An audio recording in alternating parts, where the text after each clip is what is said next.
नमस्कार दोस्तों, स्वागत है आपका और आपके साथ मैं हूं आशिमा त्यागी। दोस्तों, क्या आपने कभी सोचा है कि लोकतंत्र की सबसे बुनियादी यूनिट क्या है?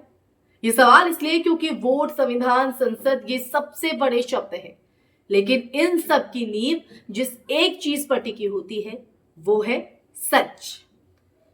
और जब वही सच सवालों के घेरे में आ जाए तो पूरा का पूरा तंत्र हिल जाता है। आज हम बात करेंगे बिहार के उप मुख्यमंत्री और बीजेपी के बड़े चेहरे सम्राट चौधरी की, जिनकी मुश्किलें अब राजनीतिक गलियारों से निकलकर सुप्रीम कोर्ट तक पहुंच चुकी है। आरोप बेहद गंभीर। दावा यह कि उन्होंने अपने चुनावी हलफनामे में अपनी उम्र को लेकर गलत जानकारी दी, जबकि इसमें सही जानकारी दी जानी चाहिए। आज हम बात चुनाव नैतिकता, कानून और राजनीति के उस पेज की करेंगे जहां एक आंकड़ा उम्र भी सवाल बन जाता है। समझ रहे हैं? तो चर्चा में आगे बढ़े सबसे पहले अब आप ये समझिए कि चुनावी हलफनामा कोई साधारण कागज नहीं होता है दोस्तों। ये वो आधिकारिक दस्तावेज है जो उम्मीदवार चुनाव आयोग को सौंपता है और देश की जनता को बताता है कि मैं कौन हूं, मेरी शिक्षा क्या है, मेरी संपत्ति कितनी है, मेरे ऊपर मुकदमे हैं या नहीं और मेरी उम्र क्या है। यानी ये एक नेता का सार्वजनिक आईडी कार्ड है जिसमें दी गई जानकारी पर लोग भरोसा करते हैं। मीडिया विश्लेषण करती है, विपक्ष सवाल पूछता है और जनता जनता राय बनाती है। लेकिन अब आरोप यह है कि सम्राट चौधरी ने अलग अलग चुनावी और सरकारी दस्तावेजों में अपनी उम्र अलग अलग बताई। मतलब अगर देखा जाए तो एक इंसान एक पहचान, लेकिन उम्र के कई वर्जन। याचिका में तर्क दिया गया है कि यह त्रुटि नहीं बल्कि तथ्यों में हेरफेर हो सकती है। यह तर्क दिया गया इसके पीछे। और अगर यह सही साबित हुआ तो यह केवल एक तकनीकी गलती नहीं दोस्तों, बल्कि चुनावी कानून का गंभीर उल्लंघन होगा, क्योंकि साफ साफ स्पष्ट तौर पर कहा जाता है कि क्योंकि जनप्रतिनिधित्व अधिनियम साफ कहता है कि नामांकन में गलत जानकारी देना कानूनी रूप से दंडनीय अपराध है। लेकिन बार बार इस तरह की तस्वीर देखने को मिलती है। अब सवाल यह भी उठता है कि उम्र का आंकड़ा आखिर इतना महत्वपूर्ण क्यों हो जाता है ना? आपके मन में भी चल रहा होगा सवाल। तो इसके पीछे प्रतीकात्मक और कानूनी दोनों कारण हैं। प्रतीकात्मक इसलिए क्योंकि इससे नेता की जो विश्वसनीयता पर असर पड़ता है दोस्तों।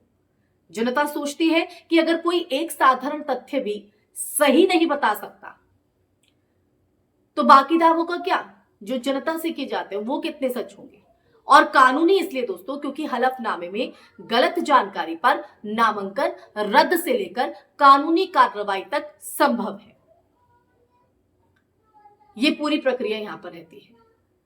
लेकिन अब मामला सुप्रीम कोर्ट पहुंचा है। मामले का सुप्रीम कोर्ट तक पहुंचना यह दिखाता है कि यह विवाद अब सिर्फ बिहार की राजनीति की खबर नहीं, बल्कि लोकतांत्रिक पारदर्शिता का राष्ट्रीय मुद्दा भी बन चुका है। क्योंकि पिछले कुछ सालों में कई राजनेताओं के हलफनामों में संपत्ति, केस, शिक्षा, उम्र को लेकर सवाल उठे हैं। कोई पहला मामला नहीं है, लेकिन अक्सर ऐसे मामले या तो लंबी कानूनी प्रक्रिया में उलझ जाते हैं या फिर राजनीतिक शोर में दब जाते हैं। लेकिन इस बार जो मामला है वो सीधे देश की सर्वोच्च अदालत के सामने है। जी हां, देश की सर्वोच्च अदालत यानी सुप्रीम कोर्ट, जो इसे सिर्फ एक राजनीतिक आरोप नहीं बल्कि एक संवैधानिक परीक्षा की तरह भी देख सकती है। और आगे बढ़े, अब बात राजनीतिक असर की भी। सम्राट चौधरी बिहार बीजेपी के प्रमुख ओबीसी चेहरों में से एक है और चुनावी समीकरणों में उनकी जो भूमिका है वो बेहद अहम मानी जाती है। ऐसे में अगर यह मामला देखें तो विपक्ष के लिए एक मजबूत हथियार बन चुका है। क्योंकि विपक्ष संकट इसलिए क्योंकि बीजेपी पर पारदर्शिता, नैतिकता और लोकतांत्रिक मूल्यों को लेकर राहुल गांधी हो या पूरा विपक्ष हो, वो सवाल उठाते रहे। राहुल गांधी ने बकायदा इसके लिए एक तथ्य भी यहां पर रखे हैं। अब एक और मौका है। वहीं बीजेपी के लिए अगर ये देखें तो ये संकट केवल कानूनी नहीं दोस्तों, बल्कि छवि का भी हो जाता है, इमेज। क्योंकि पार्टी हमेशा खुद को अनुशासन, नैतिकता और सच्चाई की राजनीति के ध्वजावाहक के रूप में पेश करती आई है। लेकिन पेश करना और उसे सच्चाई से वाकिफ करना, ये दोनों अलग चीजें होती हैं। हालांकि ये भी जरूरी है कि हम आरोप और अपराध के बीच का जो अंतर है वो भी समझें। अभी क्योंकि ये मामला जांच और सुनवाई के चरण में है, समझ रहे हैं आप, और अंतिम सत्य अदालत के फैसले से ही सामने आएगा। लेकिन दोस्तों, लोकतंत्र में सवाल पूछना न सिर्फ अधिकार है बल्कि जिम्मेदारी भी है, हमारी नैतिक जिम्मेदारी। और इन सब चीजों में अगर हम देखें तो सबसे बड़ा सवाल कि अगर हम इन हलफनामों पर भरोसा नहीं कर सकते तो भरोसा करें किस पर?